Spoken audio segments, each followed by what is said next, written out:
Christ is in our midst. Good morning. Eucharistisomum to Kyrio, or give thanks to the Lord. This is Voces Orthodoxia, or the Voice of Orthodoxy, broadcasting live via DWPS FM 91.1 MHz. Once again, this is your friend, your brother, your catechist, your shepherd, and your priest, Reverend Father C, now on air. Please allow me to greet all the faithful Orthodox in the Holy Theophany Orthodox community in Bacon District, Sorsogon City, to all faithful brethren in Catania, Masbate, to the churches in Laguna, doon sa Kamindanawan, mga hinigala o palangga ng mga kapatiran, and most especially to the Annunciation of Theotokos Orthodox Cathedral in Parañaque City. Gayon din naman to all our devoted parishioners of the Holy Martyrs Saint Eleftherios Orthodox Church here in Balo del Norte, Gubat, Sorsogon, and to all our regular listeners in Prito Diaz, kumusta kayo dyan? Barcelona, Bulusan, and parts of Kasiguran. Pagbati po ng isang mapagpalang araw, and greetings as well to all regular listeners via Ustream. Doxa CEO Theo. Glory be to God. To all listeners, pwede po kayong mag-text or call. Pwede po kayong mag-comment. Tell us what you learned from our program. And if in case meron kayong request, sige po. Hello to Presbyteria Mary. Hi, Irini. Long time no see tayo, no? Ma'am Stefana, I was not here last Saturday, that's why I'll make up. May kinasal tayo. Anyway, Andrew was my replacement last Saturday. Thank you, Andrew. God bless your effort. Okay, now it's your turn, Ma'am Stefana.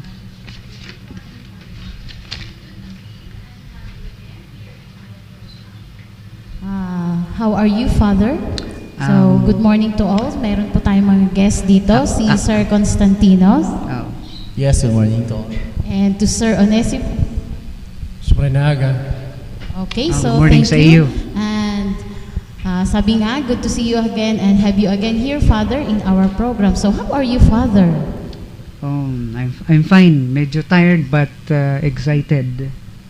And of course, blessed with the grace of God. Okay, glory to God, glory to God.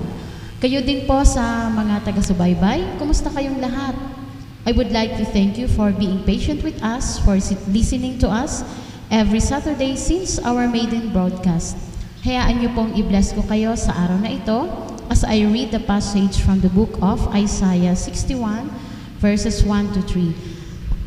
It says, "The Spirit of the Lord is upon me to bring good news to the afflicted, to bind up the brokenhearted, to proclaim liberty to the captives, and the opening of the prison to those who are bound, to comfort all who mourn, to give them a garland instead of ashes, the oil of gladness instead of mourning."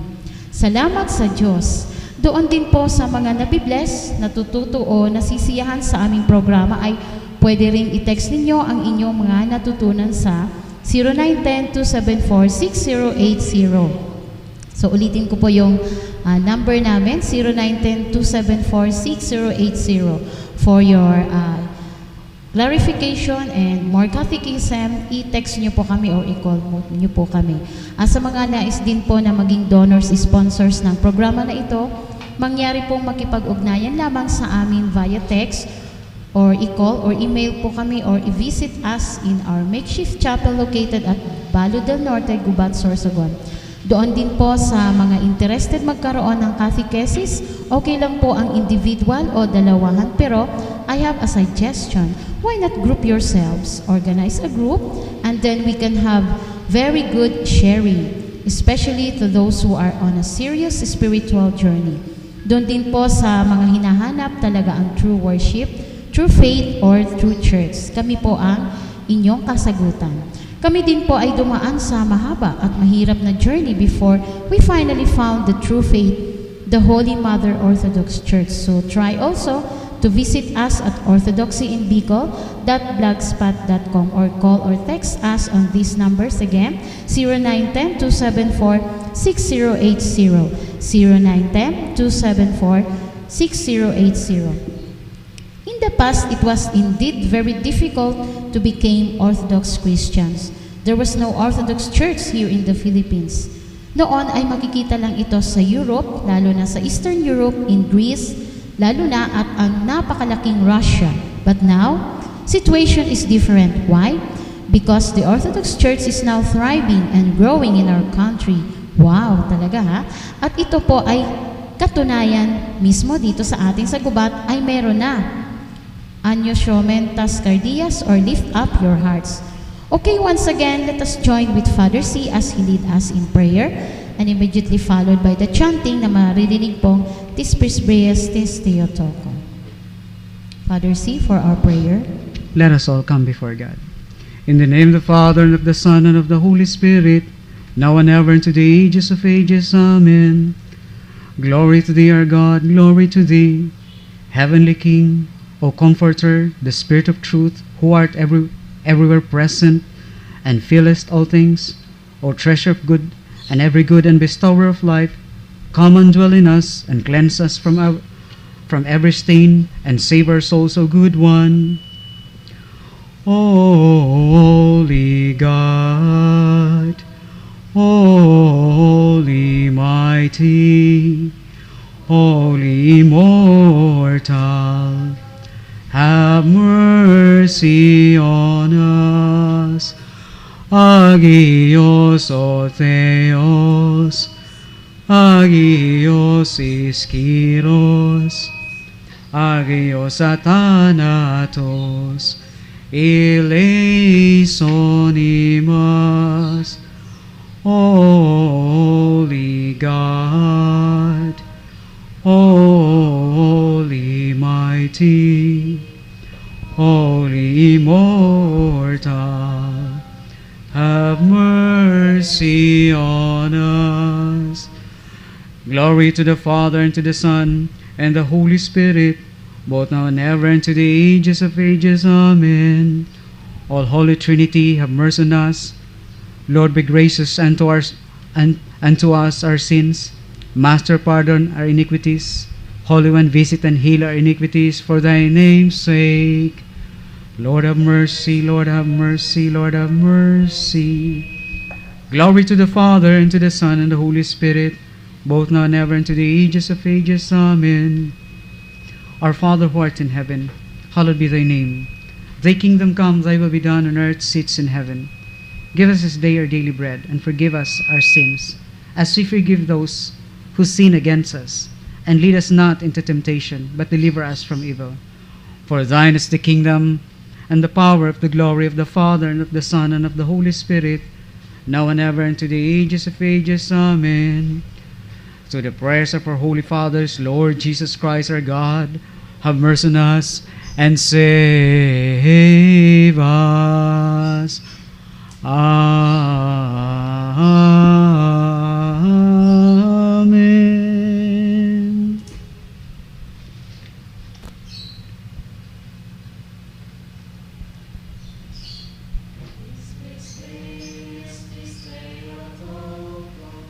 Soter sonibas.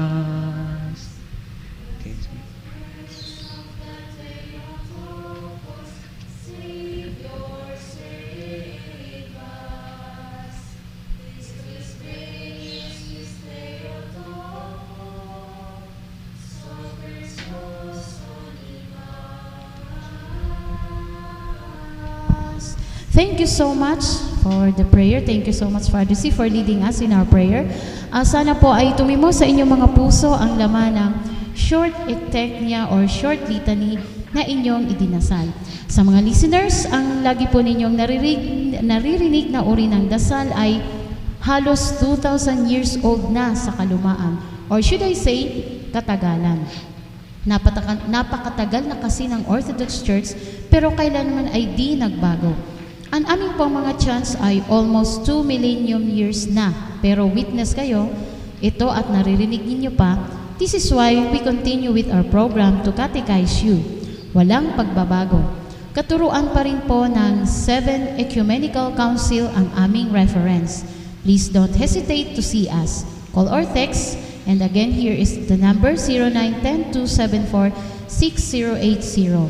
O i-text ninyo ang inyong mga insights. I strongly encourage you, please, text or call 0910-274-6080. Okay. Here's your blessing today. If you can answer our trivia, you can win 100 peso worth of load. Dahil po sa hindi nasagot last Saturday ang ating trivia ay ganun po uli ang tanong. Ano po sa Greek ang kathikisim for your sabi nga para madali ninyong masagot. And Tsak, you may can have makakasagot na 100 ngayon. peso. Okay, sabi nga ni Father. Okay. So I'll give you a clue. Palagi ko po itong binabanggit after Father C and Presbyterian Mary and last Saturday kay Sir Andrew after catechism. Ulitin ko po ang tanong, ano po sa Greek and ang catechism? Okay, hala na, sige na. Text na kayo, 0910-274-6080 for your 100 na tumataginting na peso worth of load. Hala ha, text kayo.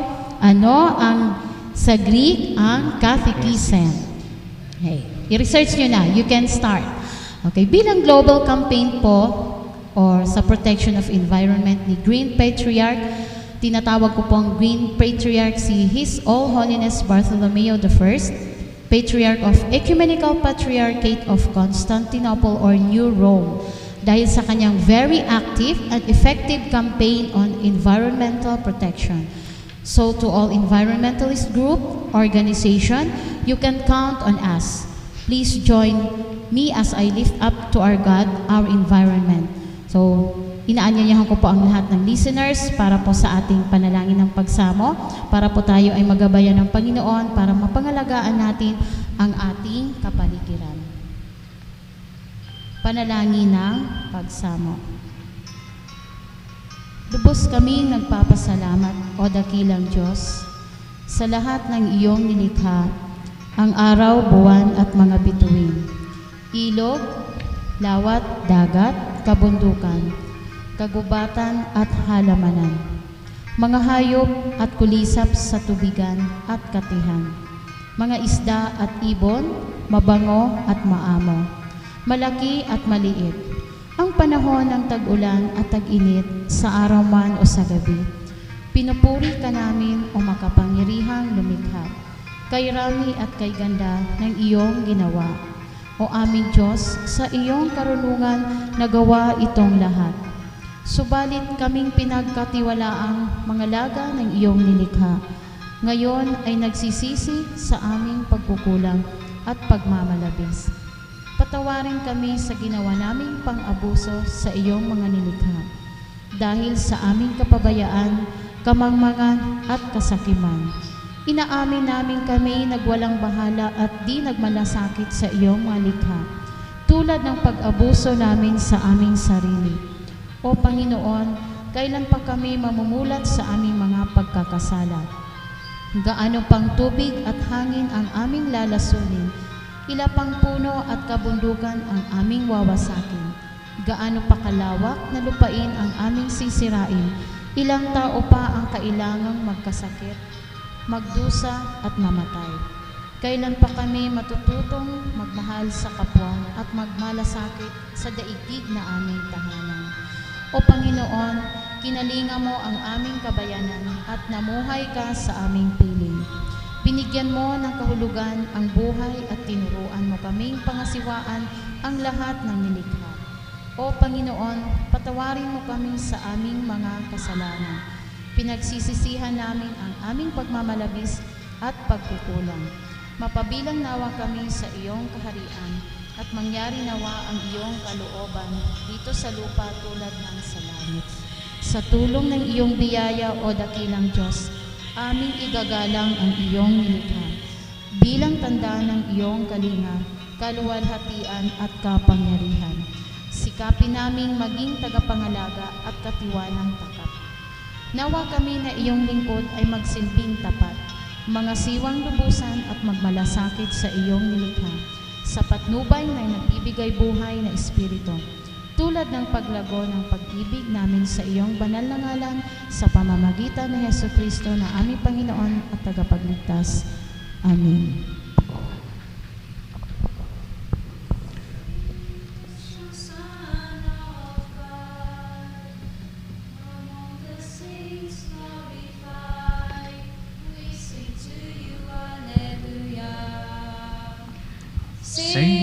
us, O Son of God, among the saints glorified.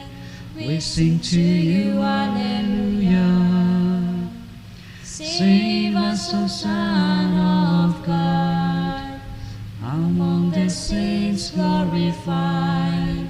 We sing to you, Alleluia. Okay, maaari na po kayong sumagot sa ating trivia. Ulitin ko po, ano po sa Greek ang catechism. Okay, habang pong papakinggan natin ang isang catechesis o pagtuturo sa atin ngayon ni Presbytera Mary. Tawagin ko po si Presbytera Mary. God didn't make a mistake when He made you. You need to see yourself at God's sees. Hello po sa inyong lahat yan. Welcome dito sa The Voice of Orthodoxy. January 19 po ngayon at kahapon pa ay feast day of nina Saint Athanasius and Saint Cyril na parehong naging Archbishop ng Alexandria. Sila rin at tinaguri ang teachers of the truth and defenders of the Christ Church. Ngayong araw na ito, kapistahan nina Saint Macarius, the Great of Egypt, Saint Mark, Archbishop of Ephesus, Saint Theodore of Novgorod, at maging si Saint Anthony, the founder of monasticism in Georgia. Marami pang iba. Subalit, tatalakayin natin ang life story ni Saint Agnes. January 21 ang ang araw ng kanyang kapistahan. Bago natin pag-usapan ang kapistahan ni Saint Agnes, let us review muna ng mga tinalakay ni Irene last Saturday. Irene, please. Okay, good morning po. Ako po si Irene. Tinalakay po natin noong Sabado ang daily cycle, as the year and the week are broken into cycles. So, as it is also each day. The first hour at sunrise, which is 6 a.m., has its central theme, the coming of the light in the dawn of a new day. The coming of the physical light reminds us of the coming of Him, who is the light of the world, Jesus Christ, na ang pagputok ng haring araw ang pagpapakita nito ng kanyang napakagandang liwanag sa umaga, ay nagsisimbolo at nagpapaalala sa atin na dumarating ang ilaw ng sanlibutan sa atin. At iyan ang Panginoong Hesukristo. So, we begin the day by praising God for the dawn of the physical light as well as for the light of the world, which shines brightly in the face of Jesus Christ. Ipinapanalangin natin na tayo'y gabayan at bendisyonan sa pagsisimula ng ating mga gawain sa buong araw. Ang susunod na tayo'y mananalangin ay sa oras ng third hour, 3 hours after sunrise or alas 9 ng umaga. Ito ang exact time when the Holy Spirit descend on the apostles sa araw ng Pentecost. Mababasa natin ito sa aklat ng mga gawa ng mga apostoles sa Acts chapter 2 verse 15. Sa oras na ito ng alas 9 ng umaga, we are thanking God for sending the Holy Spirit on Pentecost. At tayo'y nananalangin din na ipagkaloob sa atin ang biyaya ng banal na Espiritu or the gift of the Spirit's presence on us for any work during the day. The third hour is a daily reminder that our life remains empty without the inner peace and power. Na ang ating buhay ay hungkag kung wala ang presensya niya sa ating buhay. Ayon yan sa Acts chapter 17 verse 28. Ang susunod na oras ng panalangin ay ang 6th hour. 6 hours following sunrise or 12 noon. Ito ang oras na ipinako si Kristo At mababasa natin ito sa Matthew chapter 27 verse 45 at sa Luke chapter 23 verse 44 and sa John chapter 19 verse 14. We focus on the event in the history of our salvation. We offer God prayers of gratitude sa pagmamahal niyang Diyos Ama at kanyang ibinigay para sa katubusan natin sa kasalanan. Ayon yan sa John chapter 3 verse 16. Nananalangin din tayo sa oras na ito upang tayo'y malayo sa tentasyon ng pagkakasala. Ang susunod na oras ng panalangin ay sa 9th hour, 9 hours following sunrise. Ito'y sa oras ng 3:00 ng hapon. Ito ang oras kung saan namatay ang Panginoong Hesukristo sa krus. At this time, prayers of thanksgiving are offered to Him who by His death destroyed death. Ang panalangin dito ay isang petisyon that by putting to death the old sinful nature in us, we might be able to live the new life in Jesus Christ, na may pag-asa na hindi lamang tayo napakukasama ng Panginoon, kundi maging kasama rin tayo sa Kanyang muling pagkabuhay through baptism. At ang muling pagsapit ng 6:00, nariyan ang panalangin na kung tawagin ay Vespers.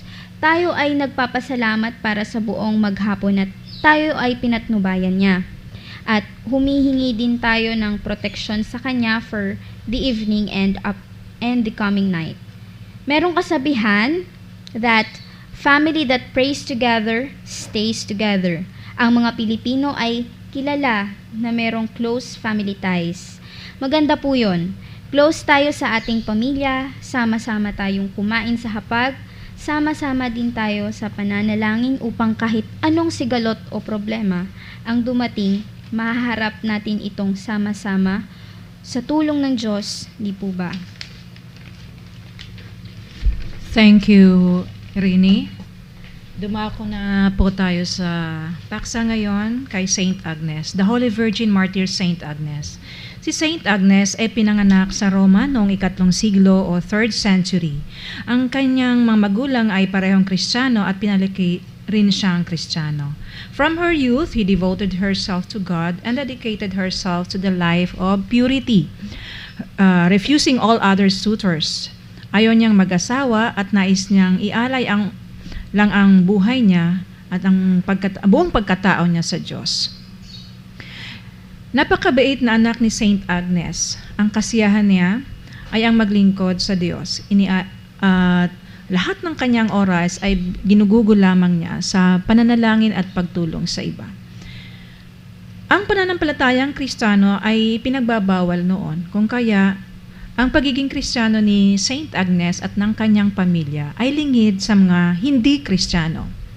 Dumating ang masalimuot na yugto sa kanyang buhay nang siya ay nagustuhan at ibig pakasalan ng isa niyang mangingibig. Ito'y isang anak ng may mataas na posisyon sa kanilang lugar. When she refused to enter into marriage with the son of the city official, one of his associates revealed to him that Agnes was a Christian. Kung kaya, ang ruler na ito sa lugar nila ay nagdesisyong ipahiya ang dalaga. Kaya, kanyang iniutos na siya ay hubaran at alisan ng damit at ipadala sa bahay aliwan. Ito ang kaparusahan sa pagbabaliwala raw ni Saint Agnes sa pagan gods o Diyos-Diyosa noon. Noon din, sinunod mga tauhan ang utos ng kanilang pinuno. Subalit, hindi ipinahintulot ng Diyos na mangyari ang kalapastanganan iyon kay Saint Agnes. As soon as she was disrobed, long thick hair grew from her head, covering her body. Humaba ang kanyang makapal na buhok sa ulo at tinakpan ang kanyang katawan. At isang anghel din ang natasan ng Diyos na magbantay sa kanya sa lugar na pinagdalhan sa kanya. na ang sinumang lumapit ay mabubulag sa liwanag ng nakapaligid kay Saint Agnes. Namatay din ang anak ng pinuno nang tangkain din ito na lapitan si Saint Agnes. Through the fervent prayer of Saint Agnes, he was restored to life. Sa pamamagitan ng panalangin ni Saint Agnes, siya ay nagising na muli. Kung kaya ang lalaking ito sa harap ng kanyang ama o yung anak ng sundalo, sa harap ng nasasakupan nito ay nagpahayag ng ganito: There is one God in heavens and on earth, and that is the Christian God, and the other gods are but dust and ashes. Yun ang tinura ng anak ng sundalo, ng pinuno.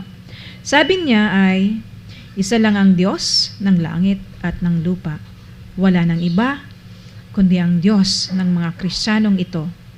At ang ibang Diyos-Diyosan ay isa lamang, alikabok o alabok. Sa record ng history ng simbahan, may 160 men believe in God and were baptized and then suffered martyrdom that day, kasama ni Saint Agnes. Si Saint Agnes, dahil na rin sa demand ng mga pagano o hindi naniniwala sa Kristiyano, ay kanilang tinorture, tinangkang sunugin ang buhay, but remained unharmed in the fire, praying to God. After this, they killed her by stabbing her in the throat. Nilaslas ang kanyang lalamunan at siya'y namatay sa edad na 13. Si Saint Agnes escaped everlasting death and inherited eternal life. The Holy Virgin Martyr was buried by her parents in the field they owned outside of Rome. Inilibing siya, nakatabi ng libingan ng kanyang mga magulang. Many miracles occurred at the grave of Saint Agnes. Her holy and grace-filled relics rest in the church na ipinatayo in honor. Ito'y matatagpuan sa Via Nomentana. Ang Via Nomentana is an ancient road of Italy leading to northeast from Rome to Nomentum. Okay? Nawa, naging inspirasyon natin ang katatagan ni Saint Agnes sa harap ng pagsubok. Asahan po natin na hindi tayo pababayaan ng Diyos. Katulad ni Saint Agnes, malakas ang pananampalataya niya kahit sa oras ng kamatayan. Hindi niya ipinagpalit ang kanyang pagmamahal sa Diyos ng kahit anong bagay dito sa lupa. Dahil ang tunay nating destinasyon ay ang buhay na walang hanggan. Tayo ngayon ay narito sa lupa upang maging handa sa tunay na buhay natin sa hinaharap kasama ang ating Panginoon. Happy name day kay kay Agnes Diaz Rojo ng Holy Theophany Orthodox Community Bacon District, Sorsogon City. Sa muli, magandang umaga. Back to you, Father C. Once again, good morning. Ang ating pong topic sa umagang ito is, we are the Church of the Early Fathers. Orthodox is the Church of the early Christians. Some time ago, a father wanted his 14-year-old son to see Omaha Beach. Omaha Beach, ito ay isang coded na lugar noong World War II, 1944.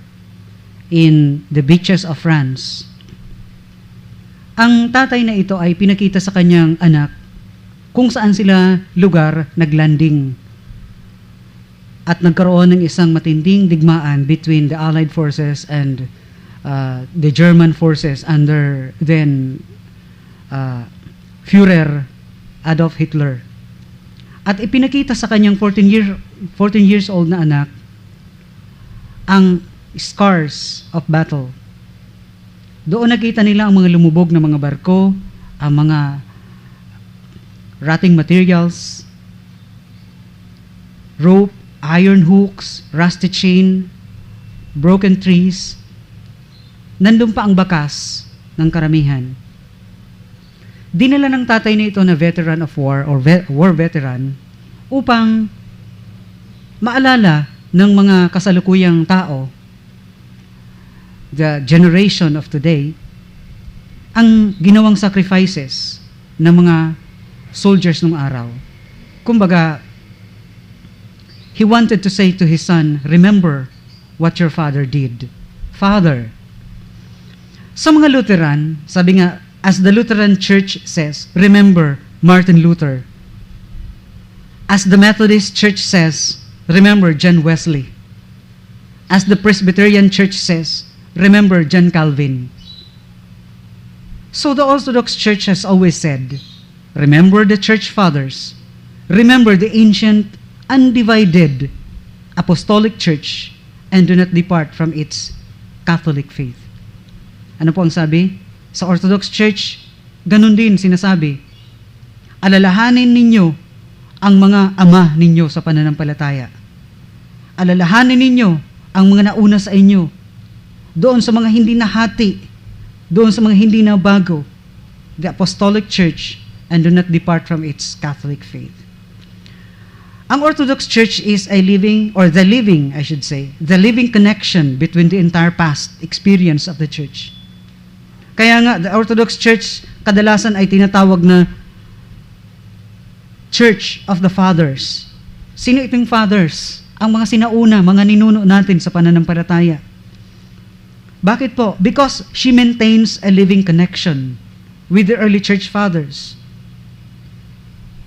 We are not a church that was just instituted a few years ago or even a few centuries ago.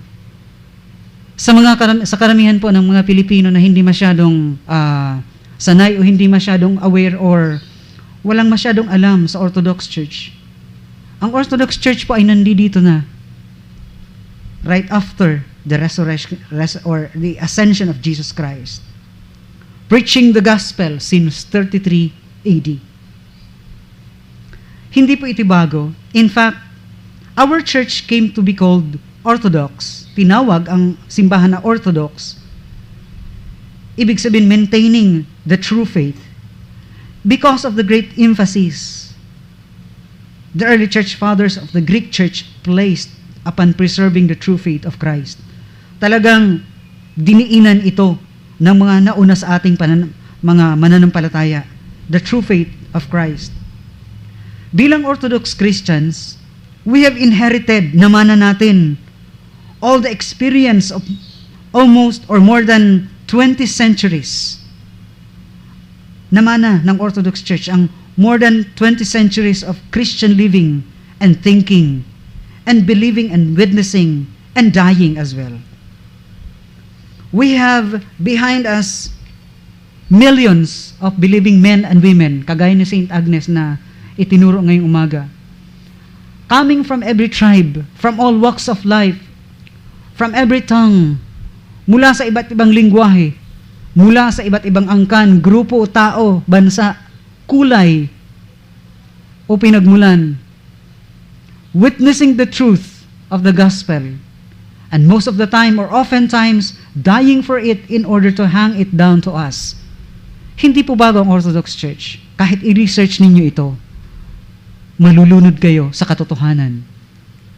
Sa karamihan ng inyong matututunan, I challenge everyone to research and ponder on this.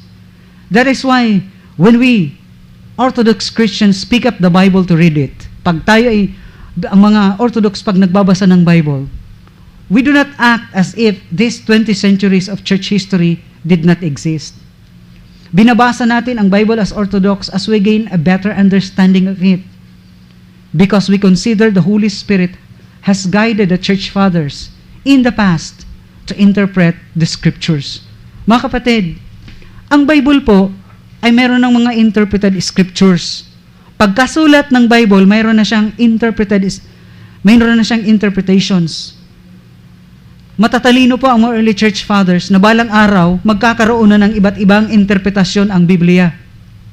Kaya sila mismo na gumawa o naglimbag, nagsulat ng New Testament. Ang New Testament po, ang pinakaunang Bible ay isinulat sa salitang Grego, the New Testament. Of course, ang salitang Grego ay mula sa mga Greko. Sa mga Grego din po. At ngayon, all Greeks almost are Orthodox. Salamat kahit hindi tayo Grego o Greko, kahit Pilipino tayo, meron na pong Orthodox Church sa Pilipinas. Sabi nga sa Biblia, wala ng Grego o Hintil. No more Hebrews or Israelites. No more circumcised or uncircumcised. Ang mahalaga ngayon, ang bawat isa ay maging Orthodox Christians. Bumalik doon sa tunay na pinanggalingan, the ancient and the true church, the true worship, the true faith. We read the Bible and we gain a better understanding of it because we consider the Holy Spirit has guided the church fathers in the past to interpret scriptures. This is what we mean by sacred tradition. Pag sinabi pong sacred tradition, hindi ito yung mga tradition lang ng tao na small letter T, na kung ano-ano lang, mga pamahiin o kung ano tradisyon, kundi ito ang capital letter T na tradition. Ano pa ang church tradition?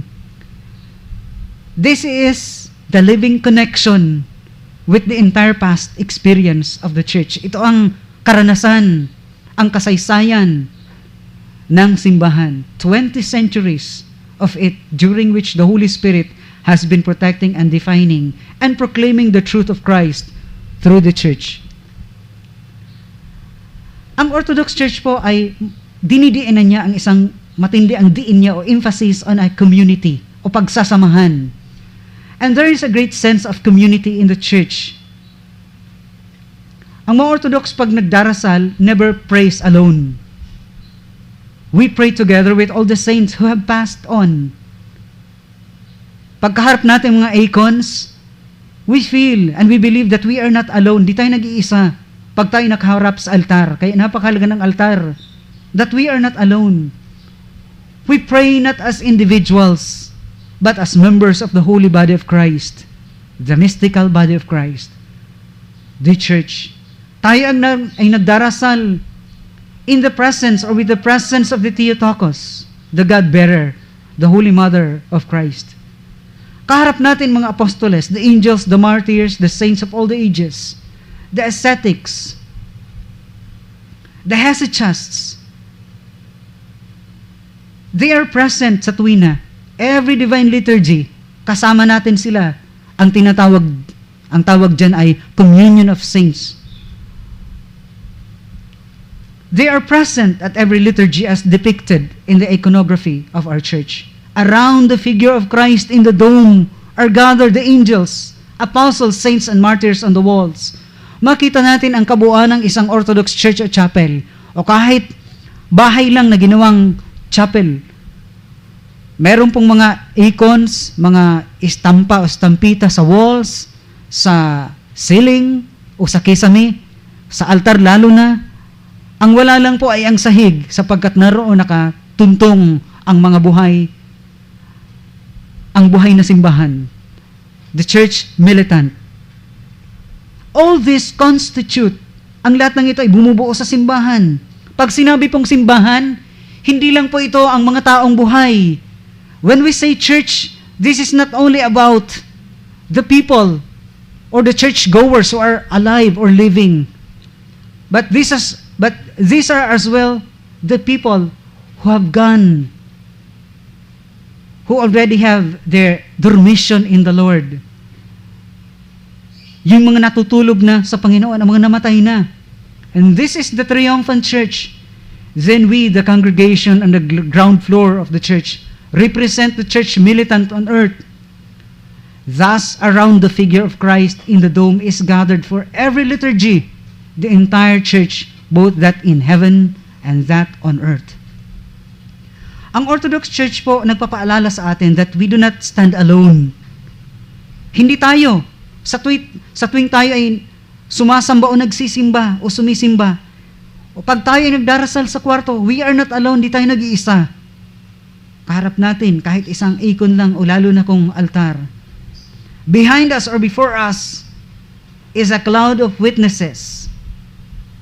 Behind us, for example, stand the 318 church fathers who came to the First Ecumenical Council in 325 AD. This is what we call Niceno-Constantinopolitan Council meeting of 318 bishops and archbishops. They came bearing the scars of martyrdom. Ang iba sa kanila pisak ang mata, ang iba sa kanila ay pilay, ang iba ay nilumpo, ang iba ay may crutches, ang iba po ay carried on shoulders, ang iba ay may kinikerry na nakaupo sa upuan. They are bearing the scars of martyrdom, some with one eye and some with one arm, some without legs, and some with disfigured faces. Ang iba sa kanila ay disfigure ng mga mukha, but they came with twisted and paralyzed limbs. Ang iba sa kanila ay paralisado na because of too much persecution. Pero umattend sila. They came from all over the empire to bear witness with their whole personality to the truth. And they believe that Jesus Christ is Lord. Ang mga martyrs po na ito stand behind us. They may be dead in the physically, but they are alive in the spirit. And behind them stand others, Peter and James and Stephen and Ignatius, Polycarp and Paul and Athanasius and Chrysostom, a whole army of noble martyrs who rejoiced that they were counted worthy to suffer for the name of Christ. Kaya tayo ngayon, tayo mga Orthodox Christians, konting pagsubok lang, wag tayong bumitaw. Konting pagtitiis lang, wag tayong bumitaw. We owe a great debt. Malaki ang utang natin sa mga nauna sa atin. Ang pananampalatayang ito na ating tinataglay ngayon ay hindi sarili natin, hindi natin invento. Ito ay galing sa kanila, pinasa lamang hanggang dumating sa atin. That's why we owe a great debt. We owe a great debt to the church fathers. Where would be without the liturgies of St. John Chrysostom? Kung wala sila, walang liturgy of St. John Chrysostom. There will be no liturgy of St. Basil. The beautiful Contagias of Romanos the Melodist. The precise definition of orthodoxy by St. John of Damascus, one of greatest church theologists. The glorious Nicene Creed. Kung wala ang mga nauna sa atin, wala ito. Wala yun na yung sasabitan na minatubod ako. There will be no cooking kuvult o tinatawag na the Creed of St. Athanasius. The exquisitely magnificent hymns written by monks and fathers in the early monasteries na kung saan mga prayers was a way of life. The inspiring Jesus prayer, yung Jesus prayer, yung Lord have mercy, Lord have mercy, Lord have mercy. Kyrie eleison, Kyrie eleison, Kyrie eleison. The definition of Christ and Trinity as formulated by the ecumenical councils. Ngayon, issue pa rin kung sino si Kristo, kung siya ay Diyos o tao. Pero alam niyo po, this is good news for all searchers. Matagal na po, nasagot. The question of the deity of Christ has been long. It has been answered for a long, long time ago. In the year 325 AD, that was the start of the Ecumenical Council. And without them, there will be no specific definition of Christ and the Trinity as formulated by the Ecumenical Council. The sublime icons, how many others have labored in our behalf that we could come to this hour as Orthodox Christians, all that we have, all that we are, and the great treasure of our faith has been bought with enormous price. We are not our own. Hindi po natin ito sarili. We were bought with a price none can repay. Walang makakabayad sa pagiging Orthodox Christian, kundi ang ikaw ay lumapit kay Jesus. We are debtors living on great gifts from the past. Witnesses to the true faith of Christ. Ang Orthodox Fathers, sila mismo, ang mga testigo or witnesses. Nakita nila mismo ng mukhaan. Kung may tinatawag mo na witnesses, sila yun. Dahil pag ikaw ay tinawag na witness at wala ka naman doon sa lugar na pinangyarihan, you are a false witness. Ang tawag sa sasaysay mo is hearsay dahil wala ka sa pangyayari. But the early church fathers were the true witnesses. The Orthodox Church honors the fathers not because they are witnesses of antiquity or of a very ancient faith. The Orthodox Church, ang Orthodox Church po, ino-honor niya, pinahalagahan niya sapagkat siya ay witness of the true faith. Siya ay testigo of the truth. And this is the truth, the faith the apostles received from Christ and passed on to us. 1 Corinthians 11:23. The church fathers are witnesses and guarantors.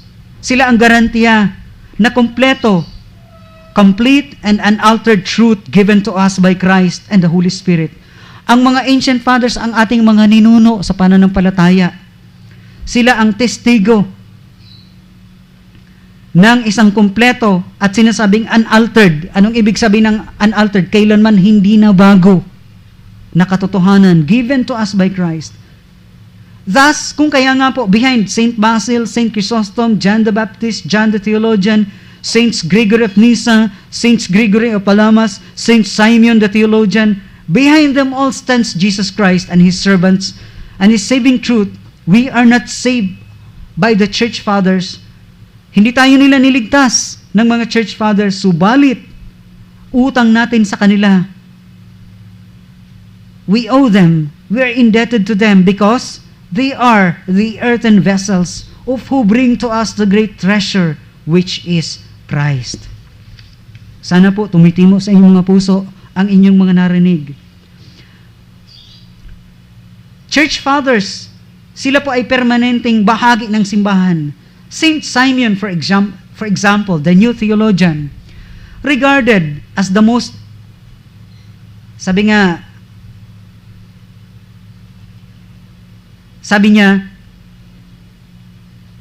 he regarded as the most dangerous heresy, the notion rather, that the church no longer possessed the same fullness of the charismata as it did in ancient times.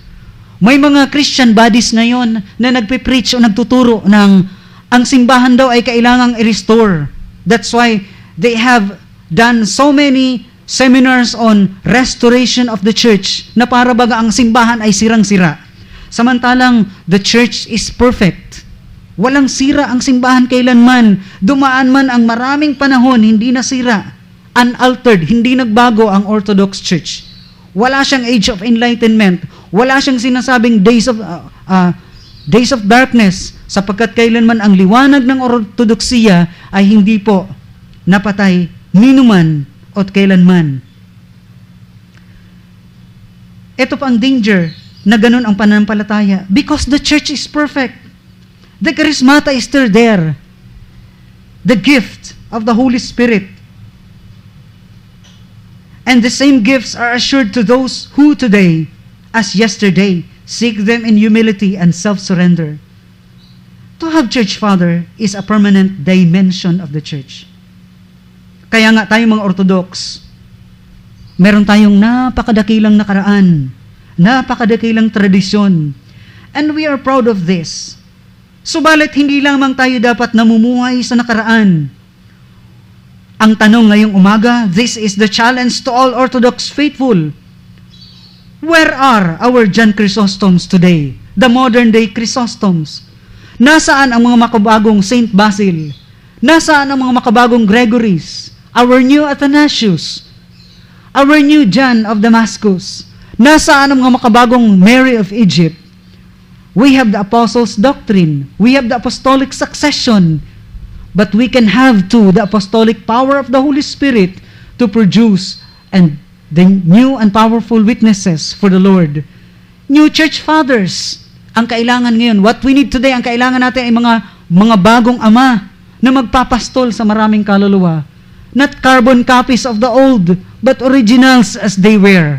For God is always more interested in producing originals than carbon copies. Pagaya-gaya.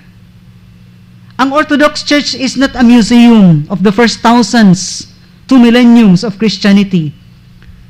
Hindi tayo dapat pagapos. We must not succumb to the temptations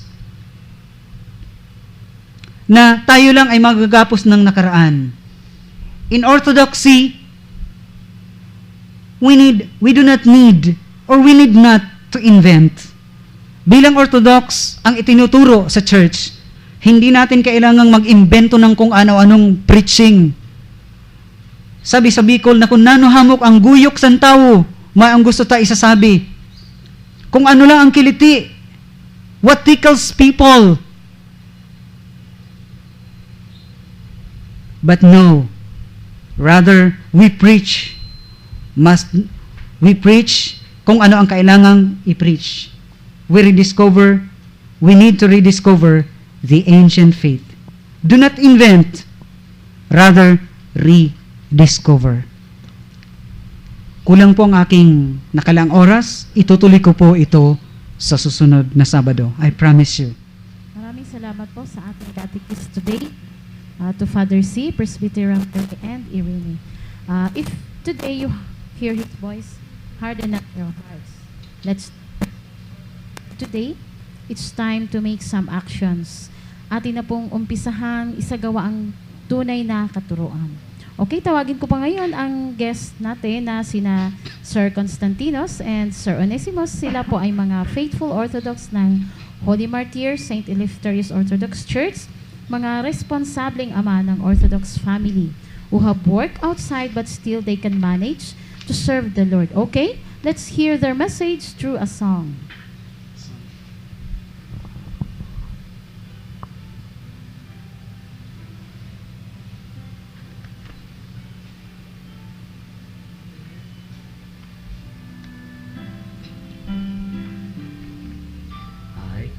Remember when you weren't there, when I didn't care anyone but you. I swear we've been through everything there is. Can't imagine anything we've missed. Can't imagine anything the two of us can do. Through the years, you've never let me down. You turned my life around. The sweetest things I found with you. Through the years, I've never been afraid of the love, the life we've made. And I'm so glad I'll stay right here with you through the years.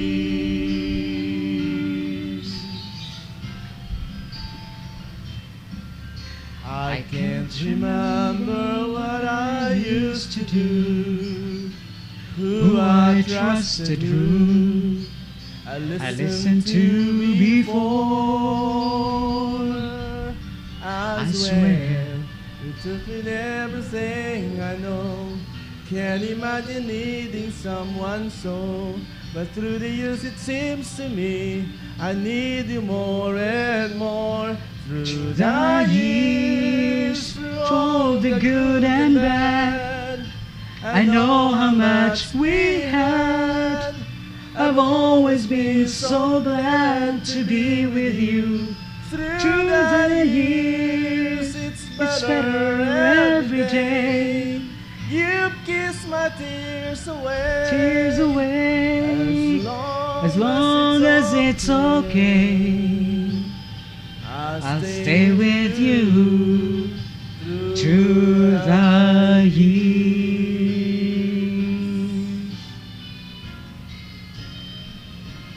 Through the years, when everything went wrong, together we were strong. I know that I belong right here with you. Through the years, I've never had a doubt.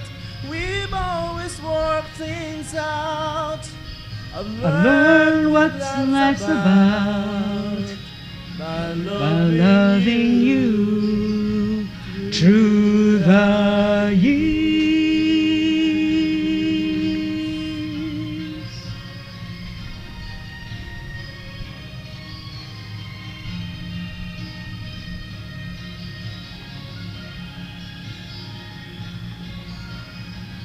Through the years, you never let me down. You turn my life around. The sweetest days I found with you. Through the years, it's better every day.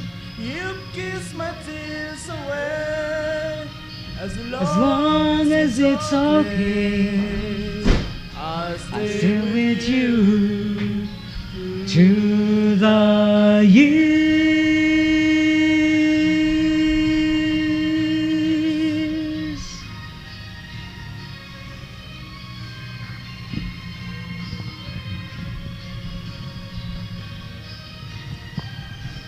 Okay, salamat sa inyong dalawa. Mag-a-apply na yata kung manager nito at saka trainer. Okay. Truly, the Orthodox did not change through the years, through the ages of ages. Still, she remains the same. The chants, the beliefs, and practices and prayers are original. Okay, I would like to greet our listeners, Inan Policarpio and his family dyan sa Kugon. Akin din pong binabati ang aking principal, si Sir Ferdinand Amor of Kasiguran, who is celebrating his birthday today. Many years, sir. At hello din dyan kay Rene. Salamat sa iyo. And to all Carriodo listeners at dyan sa market at sa lahat ng naaabot ng aming signal, we are inviting you to visit our new or other website. Just type Orthodox Church in the Philippines. And also, you're invited to our Divine Liturgy every 9 in the morning, every Sunday at Holy Martyrs Saint Eleftherios Orthodox Church, Balo del Norte, Gubat, Sorsogon, Philippines. At meron din kaming catechesis right after the Divine Liturgy. And again, to those whose hearts and spirits are now beginning to have an inclination towards true blue orthodoxy, you can count on us. We could be of help to you. And before we end our program today, we would like to thank our sponsors, the ABC Copra, Sir Branco and Lorelai Milosevic, and Celso Espinola. Okay. Sorry po doon sa GJR na-text printing. kasi mali po yung yung ano. Try again next time. Maybe we have that answer the question again because walang nakasagot. Okay? Father C. Thank you for listening. We will meet again next Saturday. Say Ogupoo. I love you all. In behalf of His Eminence Metropolitan Nectarios, receive my paternal blessing in the name of the Father, and of the Son, and of the Holy Spirit, now and ever, and to the ages of ages. Amen. This is the voice of Orthodoxy, and Father Chrysostom now signing off.